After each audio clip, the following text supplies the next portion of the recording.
오늘 말씀 제목은 영혼에 잇대어 사는 사람입니다. 성도는 누구일까? 어떤 청년이, 호기심이 많은 청년이 목사님한테 영혼이 무엇입니까? 영혼에 대해서 설명을 요청을 했는데 목사님 답변은 설명은 해주겠는데 그러기 위해서는 자네 시간이 굉장히 오래 걸릴 텐데 괜찮겠나 그랬다고 그래요.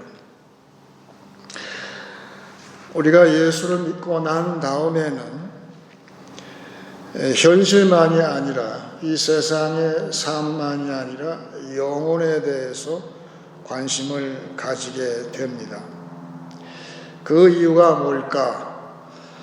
사도 바울은 고린도전서 15장 19절에서 이야기를 이렇게 했습니다. 만일 그리스도 안에서 우리가 바라는 것이 다만 이 세상의 삶뿐이면 모든 사람 가운데 우리가 더욱 불쌍한 자이리라. 여러분 잘 아시는 소설 장발장 레미제라블이 있지요. 그 뜻은 비참한 사람 그 뜻인데 비참한 사람들, 그 주인공은 아주 비참한 존재였어요. 누구도 교도소에서 나왔다고 아무도 밥도 안 주고 잠도 안 재워주고 그 핍박하고 저주하고 욕하는 그런 가운데에서 처음에 이야기는 이 주인공이 아주 비참한 신세라고 해서 자신을 생각을 하는데 그 한 목회자를 통해서 하나님의 그 사랑을 받고 자기를 인정해주고 그 불쌍히 여기는 존재이지만 그러한 불쌍한 사람을 대신 거두어주는 그러한 신앙의 선배를 통해서 그 안에 믿음이 들어가니까 지금은 내가 이 세상에 아직도 나를 그렇게 발시하고 내 자신이 불쌍한 존재로 사는 것처럼 알았는데 그 믿음을 통해서 내가 이 세상만이 아니라 오는 세상까지 내가 믿음으로 바라볼 때에 이 사람이 완전히 달라지는데 아주 고귀한 사람이 되어서 아직도 자신을 의심하고 업신여길지라도 이 사람은 이미 성도가 되어서 영혼을 사모하게 되고 그 영혼의 시간이 지금 바울 얘기는 그 이야기예요. 예수님이 부활하심으로 말미암아서 이제 이 세상은 현재 이 생의 시간에 미래의 시간인 영원함의 시간이 이렇게 다가와서 덧붙여진 사람, 영으로 어태치된 그런 상황을 구원이라고 이야기를 했고 성도는 구원받은 사람으로서 이제는 현실을 볼 때에 이 시간이 나의 시간의 끝이라고 생각하지를 않아요. 이 시간이 끝나지만 여기에 덧붙여진 영혼의 시간이 있어서 그것이 나의 구원이 되고 하나님의 구원은 영원히 나를 인도하시고 나를 하나님의 자녀를 삼았다는 그 사실이 장발장처럼 아주 고귀한 삶을 이 땅에서 사는 사람, 그 사람이 성도라고 바울은 이야기를 한 것이죠. 그래서 보통 안티세미티즘, 우리는 구약 성경이 있어요. 유대인들, 지금의 이스라엘 사람들이 귀한 것은 저분들을 통해서 우리는 구약 성경을 받았어요. 그래서 우리는 빚진 자가 맞지요. 성도는 이스라엘을 볼 때에. 그런데 바울은 이야기하기를 너희가 구약 성도한테 빚진 것은 맞지만 너희는 그 과거로 유대주의로 절대 돌아가지 말라고 하면서 이유를 이야기하기를 갈라디아서 3장 3절에 너희가 이같이 어리석으냐 성령으로 시작하였다가 이제는 육체로 마치겠느냐. 여러분, 말씀은 두 가지로 살 수가 있어요. 아직도 구원받지 못해서 육체, 이 세상에 있는 시간으로 사는 사람이 있어요. 그거는 하나님 말씀을 실천하는 데 백전백패하는 거예요. 육체로는 하나님의 뜻을 우리가 이행할 수가 없어요. 불가능해요. 하지만 바울은 이야기하기를 너희 교회와 성도한테 주신 것은 성령을 주셨다는 거예요. 너희가 믿을 때에 성령을 받았느냐? 이미 우리한테 성령이 들어와 계세요. 성령이 우리와 함께 하시는 거예요. 근데 성령은 우리로 하여금 지금 이 세상의 이 현실, 나의 현실, 비참한 현실만을 보게 하는 것이 아니라 성령은 저기 멀리 있는데 그 멀었던 영혼의 시간이 붙여진 나한테 잇대어진 그 시간을 항상 가르치고 계세요. 성령의 한쪽 손은 저쪽을 가르칠 때에 어떻게 되는가? 바울은 이야기하는 거예요. 성령을 받아서 너희가 성령으로 하게 되면 너희가 그토록 사모했던, 하기 원했던 하나님의 뜻을 이행할 수 있는 권세가, 능력이 너희한테 주어지기 때문에 너희는 어리석으냐? 믿을 때에, 오직 믿음으로 할 때에 성령이 함께 하심으로 하나님의 법을, 성령의 법, 생명의 법, 그것을 이행할 수 있는데 왜 다시 옛날로 돌아가서 육체로 하나님 말씀을 이행하려고 하는 그 어리석은 자가 되었느냐고 했는데, 이것은 그대로 나한테 하시는 말씀이죠. 이 세상을 바라보게 되면 그렇게 되는 거예요. 성도도 항상 성령과 동행하는, 즉 영혼의 잇대게 우리를 만드신 예수님을 믿음으로 성령이 함께 하셔서 성령이 나와 함께 하실 때에 그 소망이 얻으신 성령이 나와 함께 하시는 그 선물을 증표로 주셨고, 그 성령은 오늘 내가 말씀대로 살 수 있게 하실 때에 이 어찌 우리가 감사하지 않으리요. 우리가 현재를 살 수 있고, 영혼에 잇대어 사는 사람한테는 영혼을 사모할 뿐더러 현재 내가 어떻게 살아야 할지도 안다는 것이죠. 또 그건 알기만 하는 것이 아니라 내가 능력이 있어서 나 자신을, 육체를 이기고 또한 죄도 이기고 세상의 유혹도 모든 권세도 다 이길 수 있는 그런 초월적인 소망의 성령이 함께하니 성도의 삶이 얼마나 고귀한 것입니까? 언제 한번 얘기했듯이 제가 젊었을 때에 우연히 꽁을 키우는 꽁 농장을 가봤는데, 희한하게 꽁 머리에 조그만 모자를 다 씌워놨어요. 그 왜 그렇게 씌워놨어요? 했더니 꽁 주인이 하는 말이, 그래야만 쟤들이 하늘을 못 봐요. 땅만 봐요, 항상. 그래서 날아가지를 못해. 날 수는 있는 존재인데 날지는 못하고 그냥 주인이 주는 사료를 먹고 만족해 하다가 결국은 이제 끝나는 그러한 삶을 봤어요. 이 세상에 영혼의 시간을 모르는 사람이 그렇다는 뜻이에요. 그런데 너무 감사하게도 우리 예수님께서 오셔서 예수님이 죽고 부활하심으로 나를 의롭다 하시고 그래서 내 머리에서 그 세상이 씌워준 모를 이 속박의 모자를 벗겨버리셨어요. 그러면 어떻게 돼요? 이제는 우리는 나는 하늘을 보는 거예요.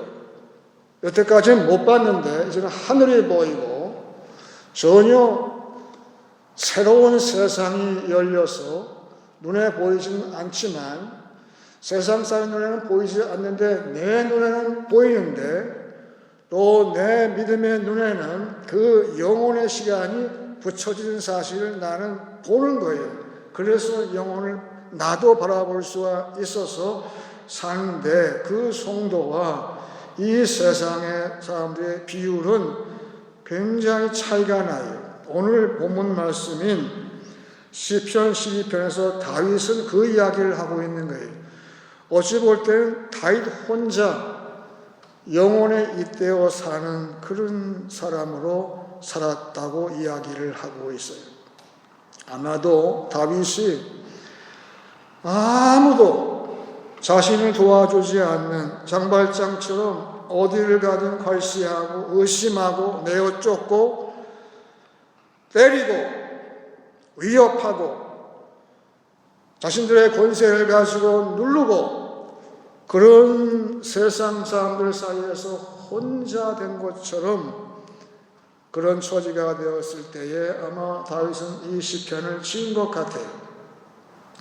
그래서 그런 모자를 쓴 사람이 오히려 자신들은 전혀 자유가 없는 세상의 종살이를 함에도 불구하고 자신들이 가장 자유가 있는 것처럼 자기 마음대로 하는 사람은 부지기수로 깔려있고 성도는 극소수화된 그런 현실을 바라보면서 안타까운 마음으로 이 시편을 지었다는 것이죠. 오늘 1절에 여호와여 도우소서 경건한 자가 끊어지며 여기에 나오는 경건한 자가 성도라는 뜻이에요. 세인트, 구원받은 심령, 영혼이 잇대어진 그런 사람들이 끊어졌다고 얘기하는 거예요.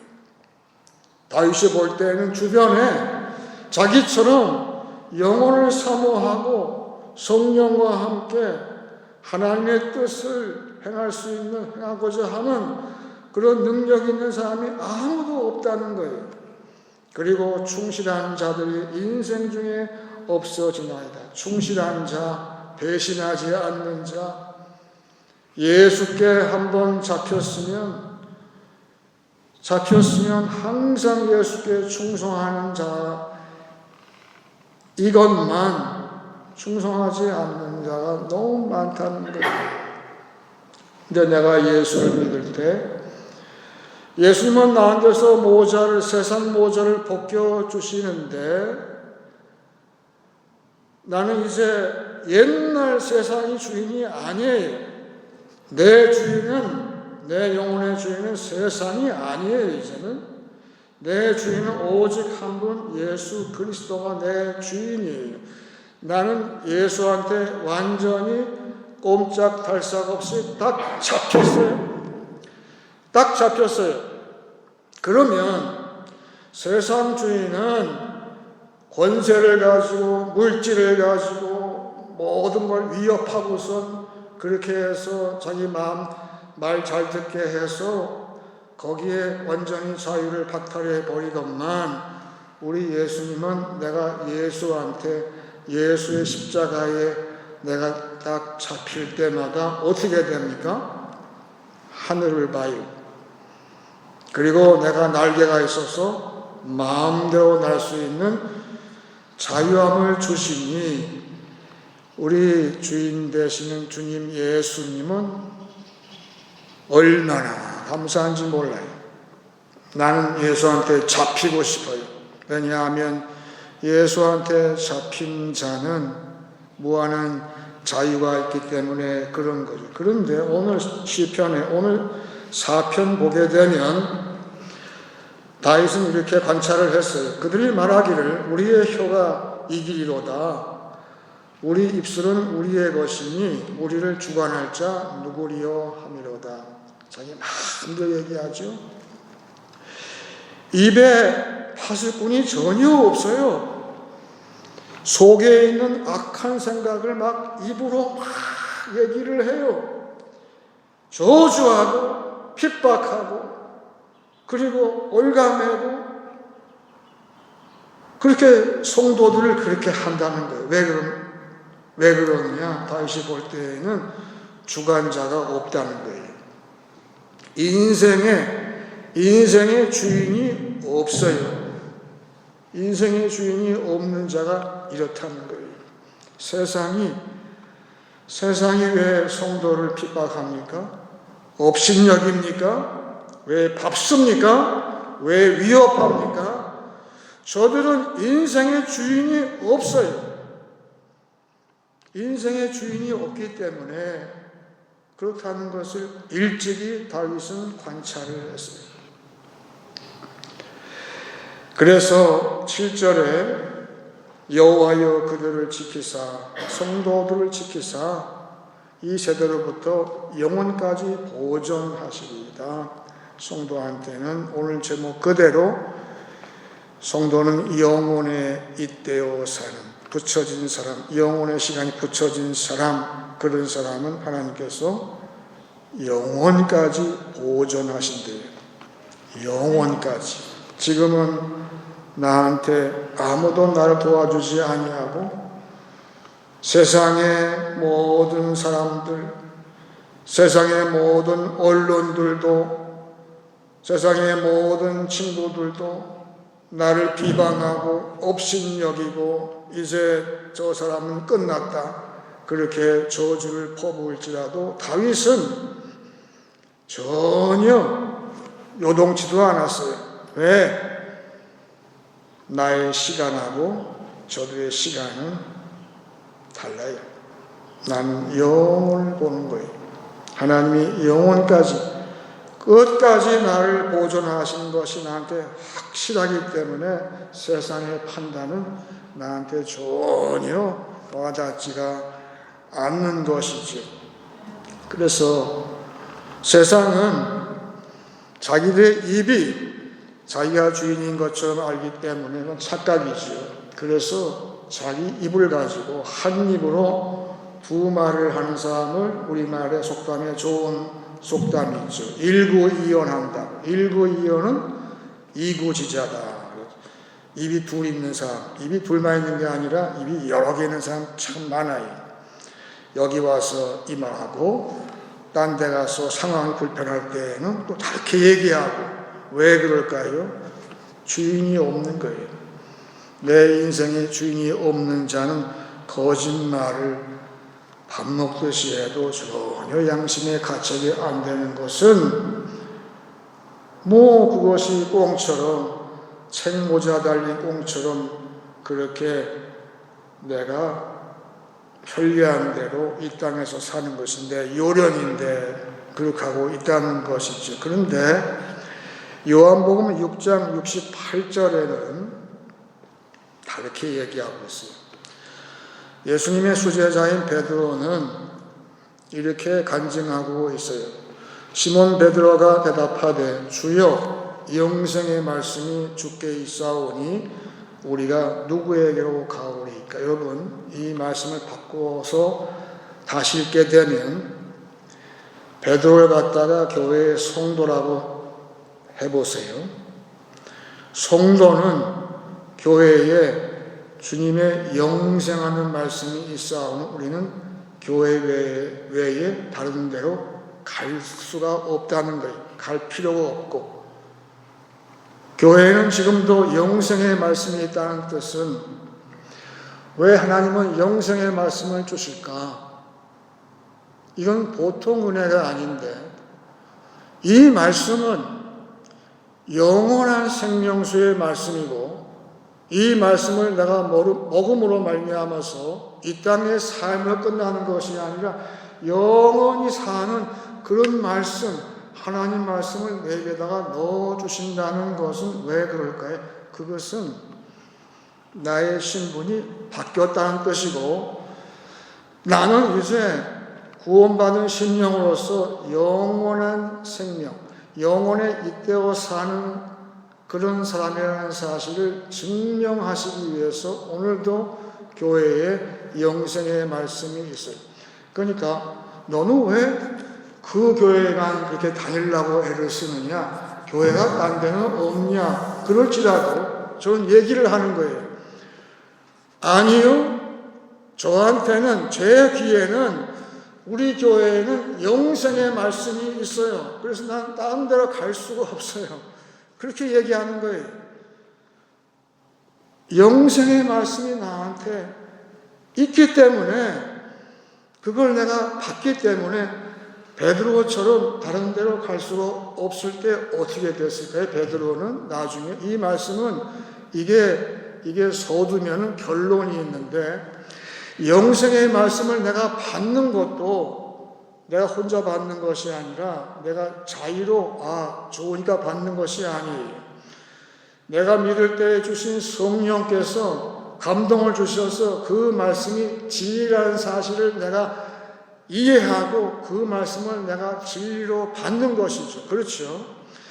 그러면 내가 받은 그 진리의 말씀을 그건 영생인데 그 말씀을 내가 받을 때 나한테는 영원한 시간이 영혼에 잇대어 사는 내 자신의 그러한 상황이 증명될 뿐더러 더 중요한 것은 내가 영생의 말씀을 내가 받게 되면 그건 진리이기 때문에 다른 데 가서 거짓말을 할 수 있나요?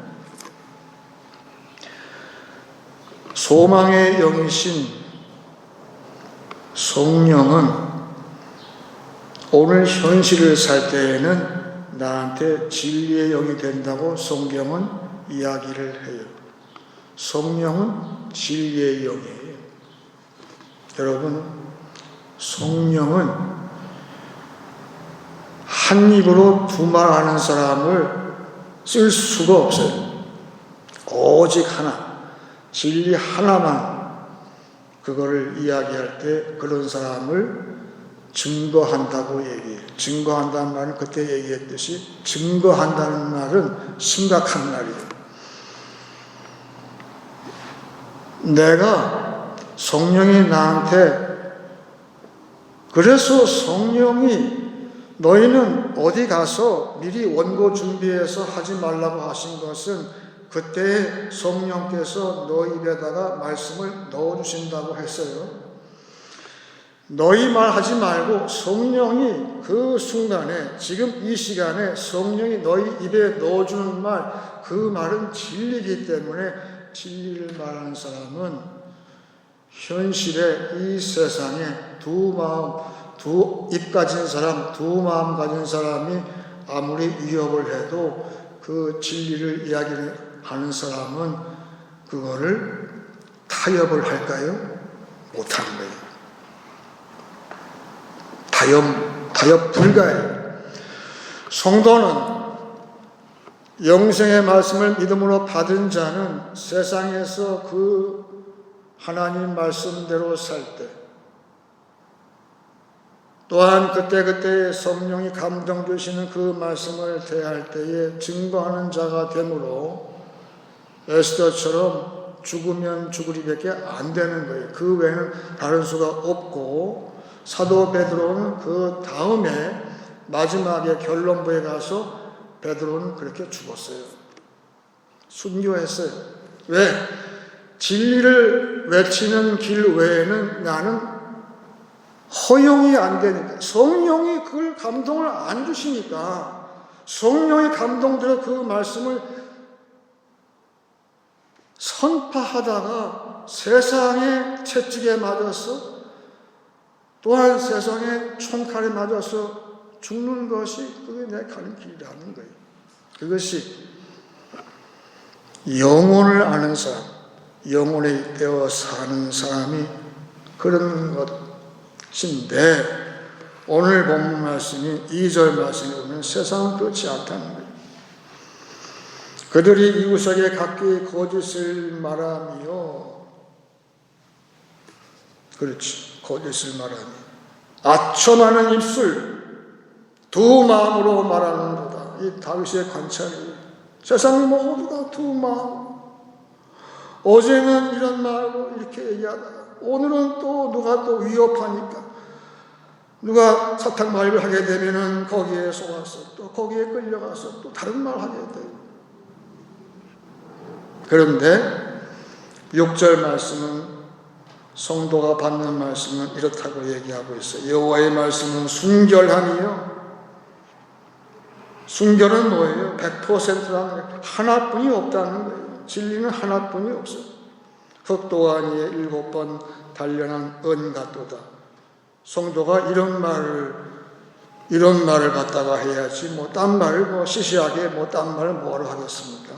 진리의 말, 흙도 아니에 7번 단련한, 찢기가 전혀 없는, 내 말도 아니고 세상에 부패한 권력에 찢기도 한 모든 찢기가 다 빠진 그런 말만 나한테 하라고, 나한테 성도라 칭하시고 현실의 이생의 산에다가 영혼의 시간을 붙여주셨으니 나는 그 사명이 있다는 거예요.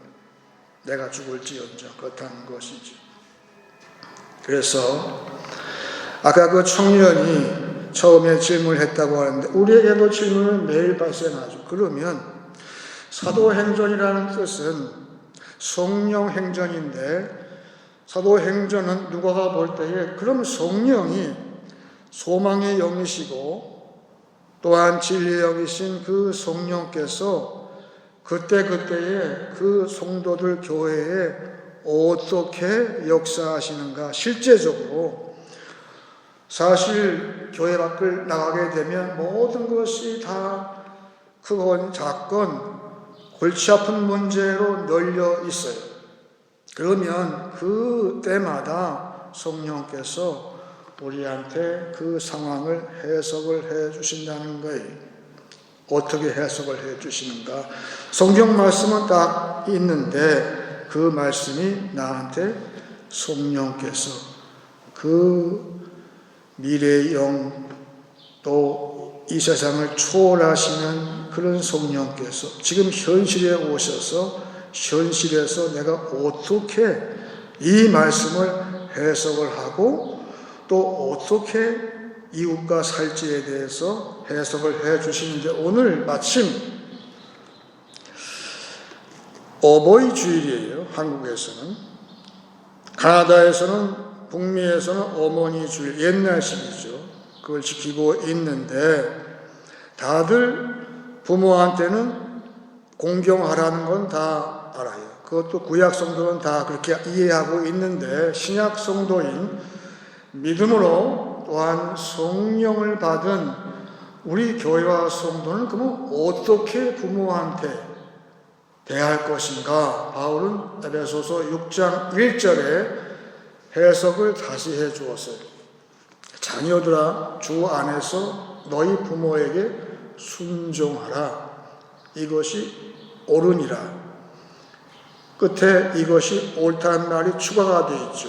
그것은 이미 옳다는 말은 의를 내포하기 때문에 여기는 저는 해석을 하기를 예수님의 희생과 예수님의 십자가와 죽음과 부활이 여기에 내포됐다고 믿는 것이죠. 근데 그 전에 자녀들아 주 안에서, in Christ, 주 안에서가 여기 덧붙여졌어요. 그 뜻은, 주 안이라는 것은 이제 주님을 섬기듯이 우리에게 영원한 시간을 덧붙여 주신 그러한 우리의 주인 대신, 우리 영혼의 주인 대신 예수님을 섬기듯이, 여러분 예수님을 섬기듯이 부모를 섬기게 되면 어떻게 될까요? 아멘이시죠. 아멘이에요. 지금 바울 그렇게 얘기하는 거예요. 너에게 자유를 주시고 너에게 영원한 시간, 또한 성령을 선물로 약속하신 그 주님을 너희가 대하듯이, 주님을 공경하듯이 너희 부모에게 순종하라. 더 깊은 뜻은 이제 너희의 시간은, 너희 부모는 너희가 나서 죽고 그 한정된 시간에 너희 부모가 아니라 너희는 이미, 그러니까 이 말씀을 믿음으로 받는 자식한테 이 말을 하는 거예요. 그러니까 너희가 이 말을 믿게 되면, 그러면 너희 안에 성령이 있어서 뭘 알 수 있냐면 너희의 시간은 이미 영원히 덧붙여진, 너희는 이미 영원에 잇대어 사는 사람으로서 오늘 너를 낳은 어머니와 너를 낳은 아버지를 다시 한번 보라, 그 뜻이에요. 그럼 어떻게 되죠? 내가 지금 영혼을 사모하고 있어요. 영혼의 시간이 나한테 잇대어진 사실을 내가 믿어요. 그랬을 때에 내 부모를 보는 거예요. 나를 낳아주신, 그런 나를 낳으신 부모를 보라는 뜻이에요. 그러면 풍조가 그러니까 부모한테 내가 그렇게 이러다가도 이거는 전율을 하는 거예요. 영혼의 시간이 여기에 들어오게 되면 부모를 대하는 것이 완전히 달라지는 거예요. 왜?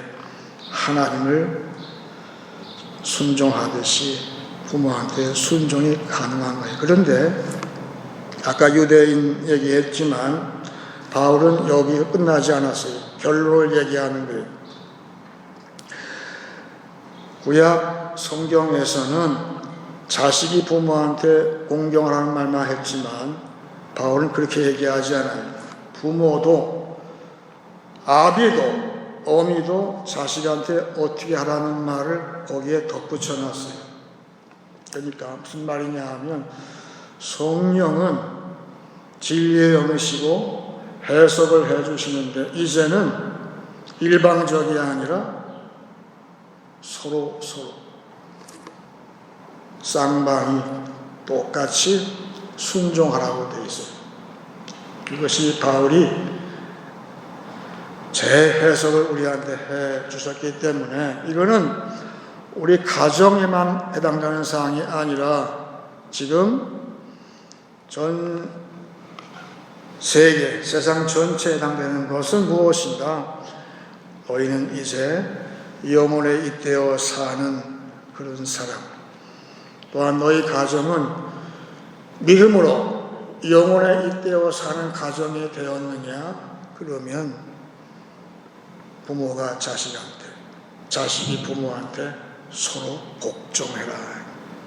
어떻게? 주 안에서 주님께 복종하듯이. 그것이 가능하게 하는 것은 성령께서 그렇게 우리를 지도를 하시기 때문에 그렇다고 이야기를 하는 것이죠. 이제 말씀을 정리하겠습니다. 이 생과 영원이 잇대어질 때 우리의 구원이 있습니다. 영혼에 잇대어 사는 사람에게는 소망의 영이 함께합니다. 영혼을 사모하는 사람에게는 주님 주시는 자유함이 있습니다. 영생의 말씀은 우리를 진리의 증인되게 합니다. 서로 복종함으로 영혼에 잇대어 사는 가정 되시길 축원합니다. 이제 찬송 436장 하겠습니다.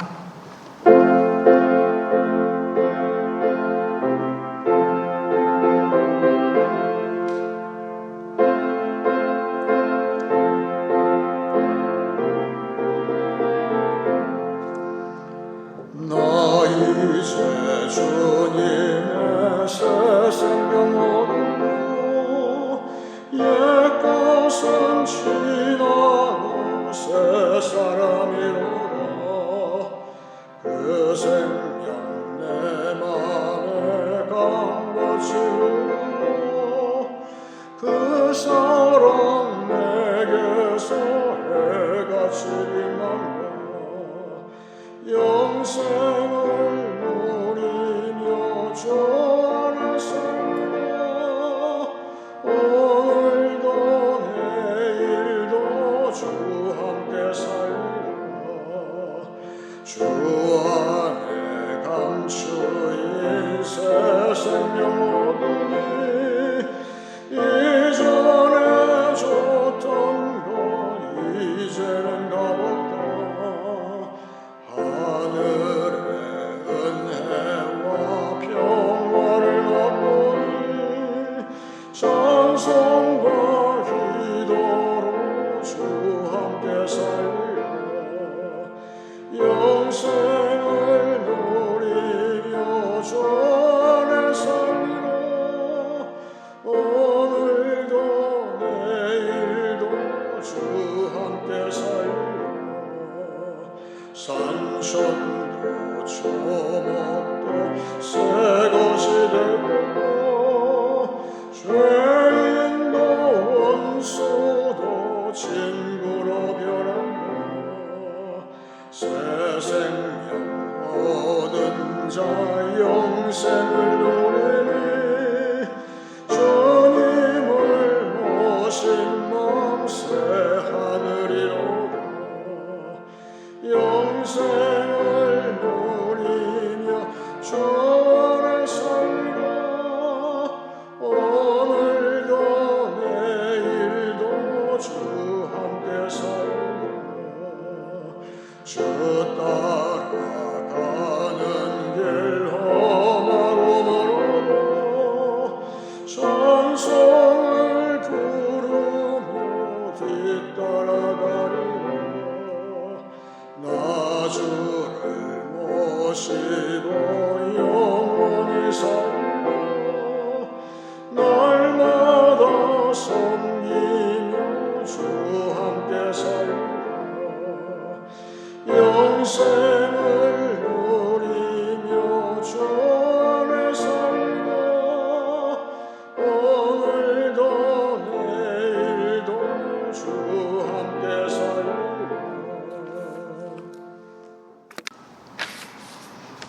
이제 기도할 때 제가 먼저 에베소서 6장을 읽고 같이 기도하기 원합니다. 자녀들아, 주 안에서 너희 부모에게 순종하라. 이것이 옳으니라. 내 아버지와 어머니를 공경하라. 이것은 약속이 있는 첫 계명이니 이로써 네가 잘되고 땅에서 장수하리라. 또 아비들아, 너희 자녀를 노엽게 하지 말고 오직 주의 교훈과 훈계로 양육하라. 다 같이 기도하겠습니다.